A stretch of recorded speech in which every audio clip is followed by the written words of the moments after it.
ជំរាបសួរបងប្អូនម្ចាស់ចំការកស៊ូទាំងអស់គ្នាថ្ងៃនេះខ្ញុំចែករំលែកប្រធានបទនិយាយអំពីកស៊ូ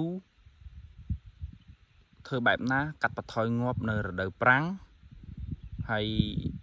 តើយើងធ្វើបែបម៉េចរៀបចំបែបម៉េចបាទហើយមួយទៀតតើនៅលើទួលដំបូកធ្វើបែបម៉េចកុំឲ្យវាងាប់នៅរដូវប្រាំង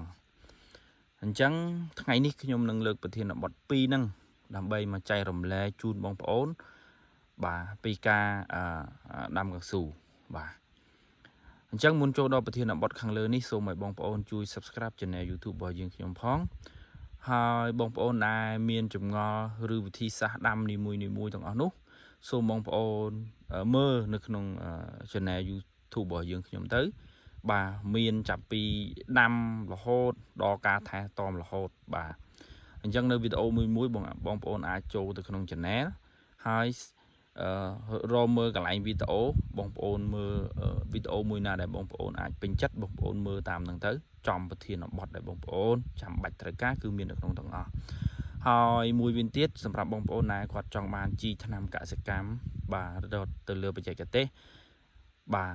ដែលចង់បានកៅស៊ូល្អហើយបាទបាញ់ថ្នាំសូមបងប្អូនអាចជួយជាវពីខាងបងប្អូនមានលក់បាទជាឈុតរៀបចំជូនកៅស៊ូតែផ្ទាល់តែម្ដងបាទហើយឈុតដែលខ្ញុំរៀបជូនបងប្អូនគឺជាឈុតដែលពិសេសសម្រាប់ដំណាំកៅស៊ូបាទបាញ់ហើយมันងាយនឹងមានផលប៉ះពាល់ដល់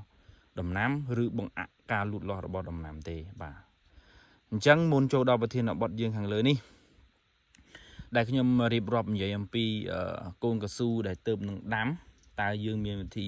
ការបែបណាដើម្បីជួយសង្គ្រោះនៅពេលរដូវប្រាំងបាទជួយសង្គ្រោះនៅពេលរដូវប្រាំងដូចនេះគឺនៅលើដំបូកឯប៉ុន្តែខ្ញុំលើកប្រធានបទមកនិយាយបាទប្រធានបទទី1នោះគឺសំដៅទៅលើបងប្អូនដាក់នេះបាទដាក់គល់បាទឧទាហរណ៍ខាងនេះបាទបងប្អូនត្រូវរកស្មៅបាទស្មៅតាមគល់បងប្អូនបាទស្មៅតាមគល់បងប្អូនយកមកដាក់ស្មៅគល់អញ្ចឹងបាទស្មៅគល់អញ្ចឹងមកបាទបងប្អូនយកមកដាក់ឲ្យក្រាស់នៅគល់បាទយកដាក់នៅគល់ហ្នឹងគឺឲ្យក្រាស់រៀបឲ្យក្រាស់ខ្មឹកបាទរៀបឲ្យក្រាស់ដើម្បីកាត់បន្ថយកម្ដៅនៅក្បែរគល់បាទកាត់បន្ថយកម្ដៅនៅក្បែរគល់ឬបងប្អូនមួយចំនួនដែលគាត់ស្រោចទឹកគាត់ធ្វើអញ្ចឹងក៏បានដែរបាទបងប្អូនដាក់ទៅវាមានសំណើមបានយូរដូចជានេះដីនៅលើដំបូកទេក៏ប៉ុន្តែខ្ញុំបង្ហាញជូនបងប្អូនបាទប្រាប់វិធីសាស្ត្រព្រោះខ្ញុំអាកូនកៅស៊ូដែលខ្ញុំដាំនោះវាល្អបានខ្ញុំមិននិយាយទេខ្ញុំនិយាយលើដំបូកបាទអញ្ចឹងរាល់កូនកៅស៊ូដែលបងប្អូនដាំដំបូងឡើយគឺបងប្អូនកុំបងប្អូនមួយចំនួនប្រមូលស្មៅចេញតែអត់ទេនៅរដូវក្តៅនេះបងប្អូនប្រមូលស្មៅចូលបាទគ្រាប់គល់អញ្ចឹងទាំងអស់គ្រប់ជួរគ្រប់ដើមបងប្អូនជួលគេមកបាទស្មៅកដារងស្មៅអីហ្នឹងបាទបងប្អូនប្រមូលមកគ្រាប់ទុកបាទគ្រាប់ទុកជុំវិញគល់ឲ្យក្រាក់ខ្មឹកទៅបាទហើយមួយទៀតបើបងប្អូនចង់ស្រោចគោវាមិនងាយនឹងស្ងួតនៃទឹកដែរបាទដូចថដើមនៅដំបូកនេះបងប្អូនឃើញទេបាទនេះគឺដើមដំបូកតែវាចេញត្រួយបាទដោយសារខ្ញុំដាំនេះខ្ញុំប្រហែលឆ្នាំហើយគឺខ្ញុំអត់បានថែទាំទេបាទបងប្អូនមើលតាដើមនេះទៅវានៅដំបូកដែរតែដោយសារយើងបានมันបានថែទាំគូវាធំមួយដើមហ្នឹងប៉ុន្តែដើមបន្ទាប់ទូចបាទហើយបន្ទាប់មកនេះបាទគឺវាអន់បាទគឺវាអន់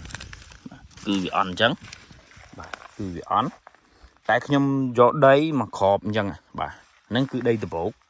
បងប្អូនមើលអត់ដំបូកអត់អីទេបាទអញ្ចឹងស្មៅទាំងអស់យើងប្រមូលមកដាក់ឲ្យក្រាស់ហើយយើងដូចខ្ញុំនេះបាទដោយសារតែវាដំបូកថែវាកុំឲ្យវាងាប់គឺខ្ញុំត្រូវការស្រោចទឹកមើលដើមនេះអន់ជាងគេខ្ញុំស្រោចទឹកប៉ុណ្ណឹងផងនៅតែវាអន់បាទ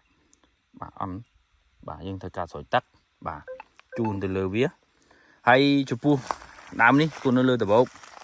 ព្រោះខ្ញុំស្រោចទឹកដែរបាទដើម្បីអីខ្ញុំដាក់ស្មៅជុំវិញគល់ស្រោចដើម្បីឲ្យវារស់សង្គ្រោះវានៅលើដំបូកបាទហើយចំពោះវិធីសាស្ត្រដាំនៅលើដំបូក ខ្ញុំប្រាប់ជូនបងប្អូនដែលបត់ពិសោធន៍នេះខ្ញុំដាំនៅលើដំបូងរយៈពេល3ឆ្នាំនេះហើយដែលវាអត់រស់ទេបងប្អូនបាទដល់ពេលអាណារស់នេះវារស់ធំតែងមួយអញ្ចឹងទៅតែអញ្ចឹងទៅបាទហើយប៉ុណ្ណឹងលើដំបូងនោះងាប់ទាំងអស់បងប្អូនឃើញងាប់ទាំងអស់តែឆ្នាំនេះខ្ញុំបដិញ្ញាចិត្តត្រូវថាសង្គ្រោះនៅលើដំបូងខ្ញុំកាប់រណ្ដៅបែបណាអីបែបណាដើម្បីឲ្យវាកុំងាប់នៅលើដំបូងហ្នឹងបាទនេះតែថ្មីទេបាទហើយមួយទៀតនេះលើដំបូងដែរតែជាវិធីសាស្ត្រដែលខ្ញុំកាប់រណ្ដៅចែកជូនបងប្អូនវាលៀងគ្នាបងប្អូនបាទចាំមើលខ្ញុំយកទៅមើលហើយដំបូងមួយធំនៅខាងខ្ញុំធំមែនតើបាទអញ្ចឹងហេតុនេះហើយខ្ញុំក៏បានបត់ពិសោធន៍ទៅលើវាបាទនេះក៏ដីដំបូងដែរបាទបានបត់ពិសោធន៍ទៅលើវាក៏ខ្ញុំដាក់ទឹកចឹងបាទស្រោចវាចឹងដូចគ្នាបាទនេះហើយគឺជាដីដំបូងដូចគ្នាបាទដែលល្អបាទហើយក៏ខ្ញុំដាក់ស្មៅក្រាស់នៅអង្គុលចឹងបាទស្មៅក្រាស់នៅអង្គុលចឹងបាទដើម្បីស្រោចវាទៅឲ្យវាស្ទុះល្អនៅរដូវប្រាំងនេះគោដំបូងដែរបាទអញ្ចឹងខ្ញុំប្រាប់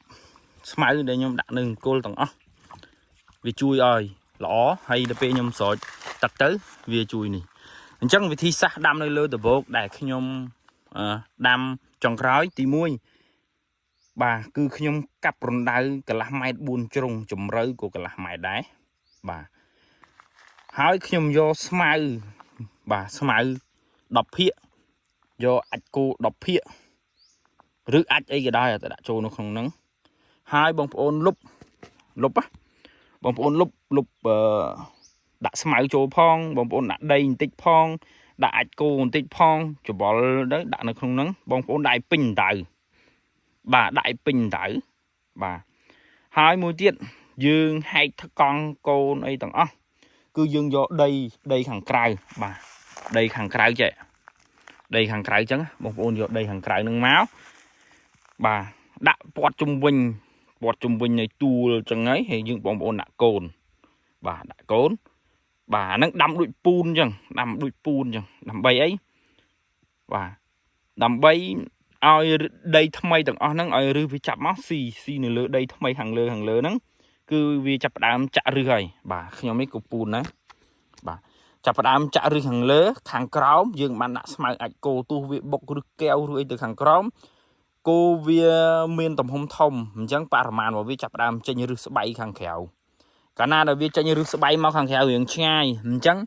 នៅលើដីដំបូកវាតែងតែមានអតិសំប្រានឬដីដែលសោះល្អគឺវាចាប់ផ្ដើមមានកម្លាំងចាក់ចេញក្រៅកាលណាដែលវាមានកម្លាំងចាក់ចេញក្រៅបងប្អូន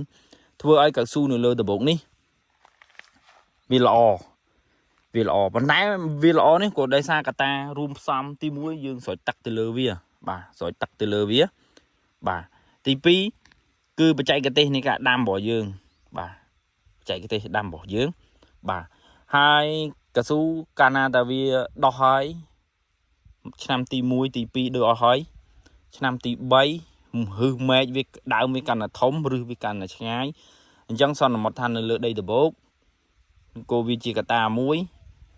ល្អប្រសើរឡើងវិញបាទល្អប្រសើរឡើងវិញបាទដោយសារឆ្នាំទៅខ្ញុំមានការរវល់ពេកអញ្ចឹងវាធ្វើឲ្យការថែទាំរបស់ខ្ញុំវាមានការយឺតយ៉ាវបន្តិចបាទនេះមានការយឺតយ៉ាវបន្តិចបាទហេតុនេះហើយវាធ្វើឲ្យយើងចំណាយពេលពីមួយឆ្នាំទៅមួយឆ្នាំបងប្អូនមើលអត់តាន់គ្នាទេហើយអានេះបាទចូល3ឆ្នាំគេដែរហើយតែវានៅលើដំបូកវារៀងទូចជាងគេបាទកត្តាដែលខ្ញុំស្រោចទឹកទៅឆ្នាំនេះខ្ញុំអត់បានស្រោចវាទេគឺខ្ញុំថែដែរនៅពួកនេះបាទពួកដែលនៅលើដំបូកចំហ្នឹងហើយអានោះវាល្អហើយព្រោះអីវាជើងដំបូកនេះគឺដំបូកខ្ញុំនីមួយបាទអញ្ចឹងវិធីសាស្ត្រដែលខ្ញុំប្រាប់ជូនបងប្អូនខ្ញុំធ្វើហើយនៅលើដំបូកក៏ខ្ញុំស្រោចទឹកជូនបងប្អូនដែរហើយវិធីសាស្ត្រដែលខ្ញុំប្រាប់ថាដីមិនលើដំបូកដែរអត់លើដំបូកដែរគឺយើងយកស្មៅមកគ្របពីលើបាទខ្ញុំបានប្រាប់ជូនបងប្អូនទាំងអស់នេះអ chẳng muốn nâng chọc đăng video này xong bóng ôn chui subscribe channel YouTube bỏ dưỡng nhóm hai bóng ôn trời cả chi tham cả cam bóng ôn ai chạy tông mà lệ dưỡng nhóm bán cứ xôn cái sầm pal và mùi mà phải buôn mà phải phèm đọc phèm